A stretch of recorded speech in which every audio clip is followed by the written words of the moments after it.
Hello दोस्तों, नमस्कार। जैसा कि आप लोग जानते हैं कि इस समय देश की स्थिति जो है बहुत ही ख़राब चल रही है, जिसके वजह से जो आप लोग की पढ़ाई है बहुत अधिक बाधित हो रही है। तो इन सारी बातों को ध्यान में रखते हुए हम लोग वीडियो लेक्चर स्टार्ट कर रहे हैं। तो आज हम लोग का जो वीडियो लेक्चर है वो मैथमेटिक्स से संबंधित है और हाई स्कूल जो मैथमेटिक्स है उसमें जो पहला लेसन आता है बहुपद, उसको हम लोग स्टार्ट करेंगे। तो चलिए ज़्यादा टाइम वेस्ट ना करते हुए हम लोग यहाँ पे स्टार्ट करते हैं कि बहुपद किसे कहते हैं। देखिए, बहुपद किसे कहते हैं। बहुपद इसको हम लोग बोलते हैं पॉलिनोमियल।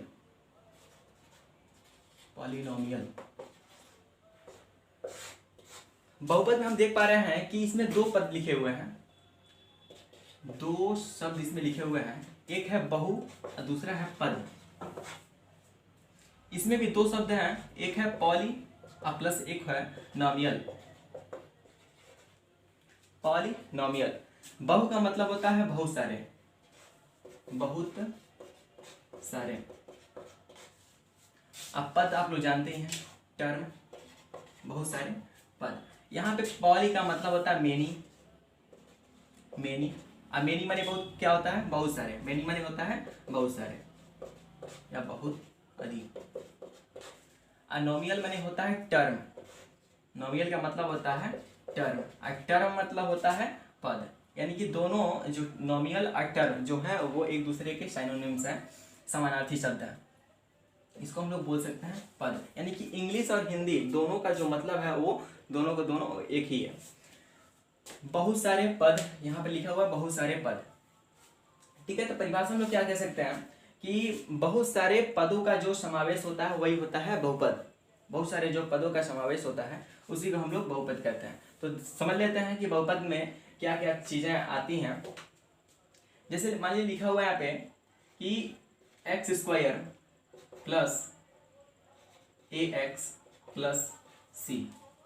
या तो इसको हम लोग यहाँ पे ए लिख देते हैं, यहाँ पे बी लिख देते हैं, a x square plus b x plus c. या कुछ और परिभाषा लिख लेते हैं, परिभाषा करें उदाहरण, sorry, a x cube plus b x square plus c x plus d. और एक लीनियर में आ जाते हैं ए एक्स प्लस बी, जहां पे हम लोग देख पा रहे हैं ए बी सी।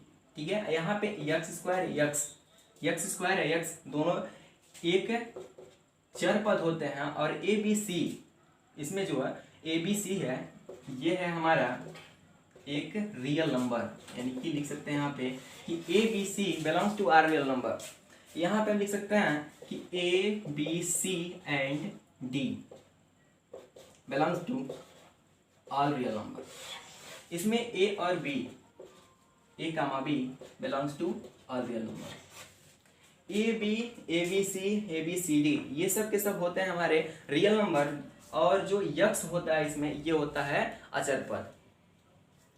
तो इसमें अचर पद का ही पूरा का पूरा खेल होता है। जैसे बहुपद हम तभी मान सकते हैं जब किसी पद में किसी पद में एक अचर पद हो और उस अचर पद पर जो इनके घात हैं वो बिल्कुल भी एक पूर्ण संख्या होना चाहिए। यदि हम लिखते हैं यहाँ पे कि x to the power n, A X to the power n, B X to the power something n minus 5 लिख देते हैं, इस तरीके से यहाँ पर लिख देते हैं c।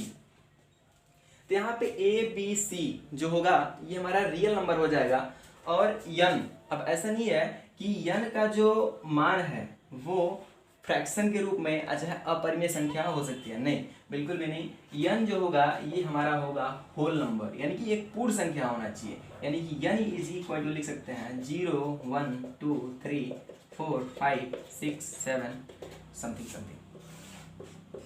ठीक है, तो n का जो मान होना चाहिए वो एक पूर्ण संख्या होना चाहिए और कम से कम उस पद में एक चर अवश्य होना चाहिए।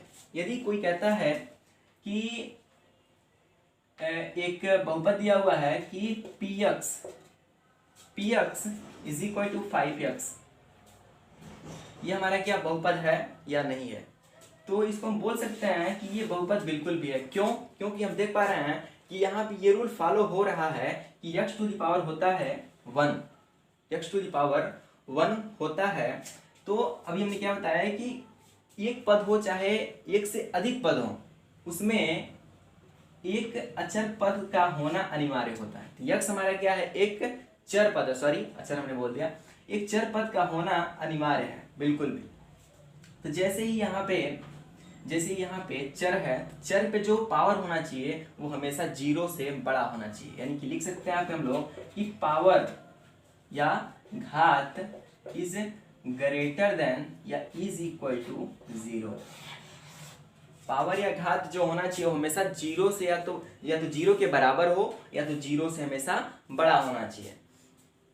जैसे लिखा है यहाँ पे कि यक्स स्क्वायर नहीं, X to the power -2 plus 5x अब प्लस यहाँ पे हम 2 कर देते हैं। तो यहाँ पे हम देख सकते हैं, यहाँ पे हम लोग देख सकते हैं कि जो -2 है वो इस रूल को फॉलो बिल्कुल भी नहीं कर रहा है। पावर यानी घात, -2 जो है ये इसका घात है, और देख पा रहे हैं कि बिल्कुल भी फॉलो नहीं कर रहा है। क्यों? क्योंकि जो -2 है वो हमेशा लेस होता है 0 से। होना क्या चाहिए कि इसका जो पावर है वो हमेशा 0 से बड़ा होना चाहिए, तब जाकर के हम ये कह सकते हैं कि हमारा पॉलिनोमियल है, वरना पॉलिनोमियल नहीं है। इसको हम बोल सकते हैं कि हमारा पॉलिनोमियल बिल्कुल भी नहीं है।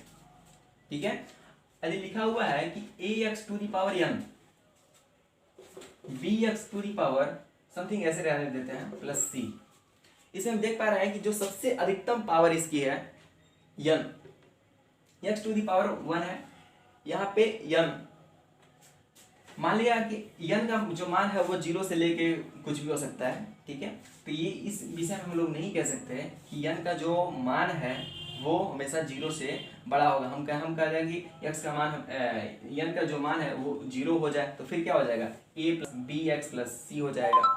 ठीक है, यदि n को हटा करके हम 10 कर देते हैं, ax 10 plus b x plus c, इस स्थिति में यदि a जो है 0 से, ये 0 के यदि बराबर है, यदि a इज इक्वल टू 0 के बराबर है, तो हम ये बात कह सकते हैं कि हमारा पॉलिनोमियल नहीं होगा, यानी कि हमेशा क्या होना चाहिए, 0 से हमेशा बड़ा होना चाहिए।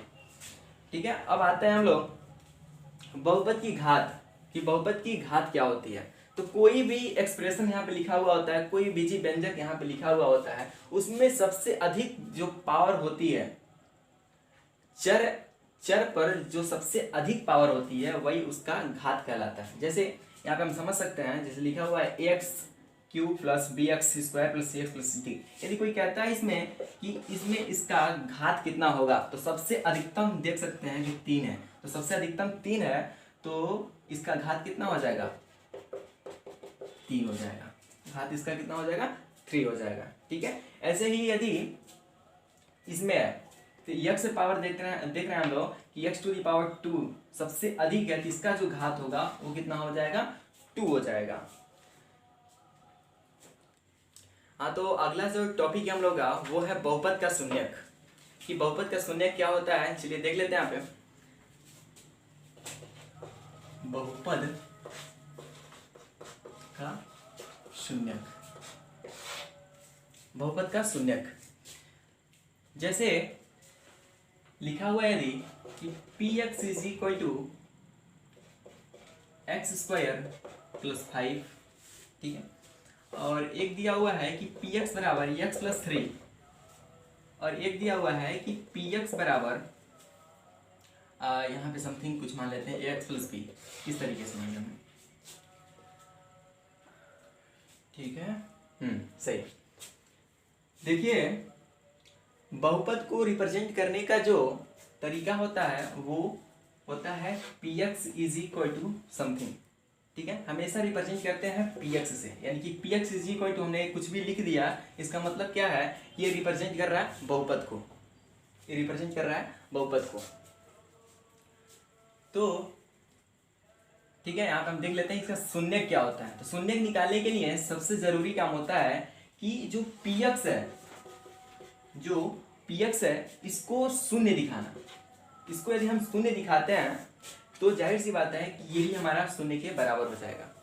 शून्य का मतलब ये होता है कि कौन से x के स्थान पे कौन सी ऐसी वैल्यू रखी जाए कि px बराबर शून्य हो जाए। तो माना कि px बराबर शून्य, माना कि px बराबर शून्य, तो ये x square plus 5 is equal to भी इज इक्वल टू कितना हो जाएगा, ये भी शून्य के बराबर हो जाएगा।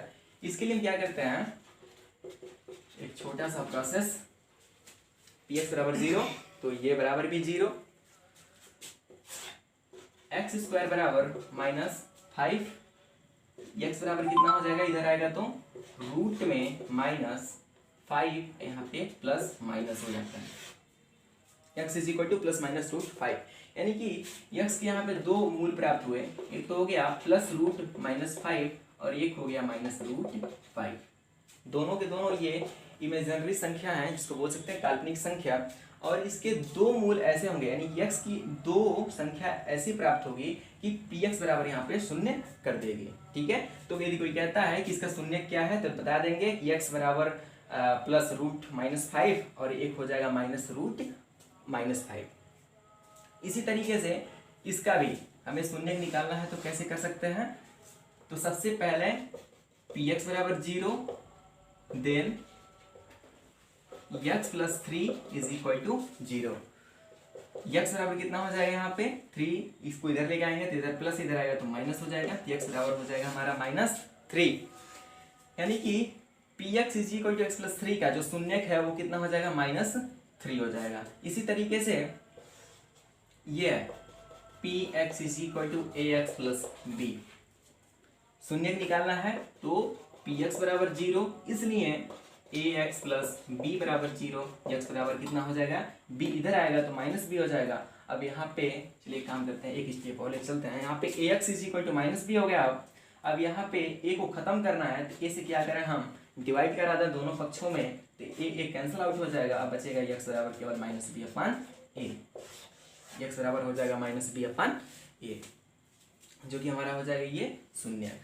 ठीक है, अगला है हम लोगों का कि रैखिक बहुपद, द्विघात बहुपद और त्रिघात बहुपद, इसके विषय हम लोग जान लेते हैं।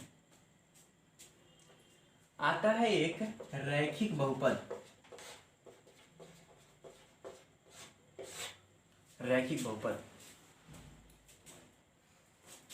रैखिक बहुपद, रैखिक बहुपद क्या होता है कि ऐसा बहुपद जिसमें x पर जो अधिकतम पावर होती है वो 1 होती है। जैसे x प्लस 5, ये हमारा क्या है, एक रैखिक बहुपद है। क्यों, क्योंकि जो हमारा चर है, चर क्या है, x है, x पे जो अधिकतम पावर वो कितना है, 1 है, x पे अधिकतम पावर 1 होने के नाते ये हमारा कहलाता है रैखिक बहुपद। ठीक है, अगला आता है द्विघात, द्विघात बहुपद।